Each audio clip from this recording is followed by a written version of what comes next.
কক্সবাজারে এক মার্কিন নারী যৌন হেনস্থার শিকার হয়েছেন। এই ঘটনায় জড়িত এক যুবককে গ্রেপ্তার করেছে পুলিশ। বিকেলে সাংবাদিকদের সাথে মতবিনিময় সভায় কক্সবাজারের পুলিশ সুপার সাইফুদ্দিন শাহিন বিষয়টি নিশ্চিত করেন। পুলিশ সুপার জানান, মার্কিন ওই নারী তার সহকর্মীকে নিয়ে সকাল 10টার দিকে শহরের সার্কিট হাউস প্রধান সড়কে হেঁটে যাচ্ছিলেন। ওই সময় তারেকুর রহমান ওরফে শৈল্লা তারেক নামে এক যুবক তাকে গতিরোধ করে শ্লীলতাহানির চেষ্টা করে।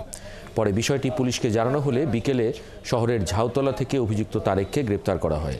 পুলিশ জানিয়েছে, তারেকের বিরুদ্ধে বেশ কয়েকটি মামলা রয়েছে। এছাড়া সে শিশু ধর্ষণ মামলারও আসামি।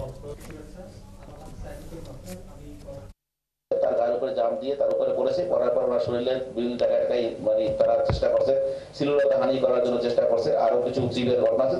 টোটাল ঘটনা তাকে 10 সেকেন্ডের মধ্যে এই ঘটনাটা ঘটে গেছে। এবং আমাদের কিন্তু এই ঘটনা সে একজন ইউএস এর নাগরিক।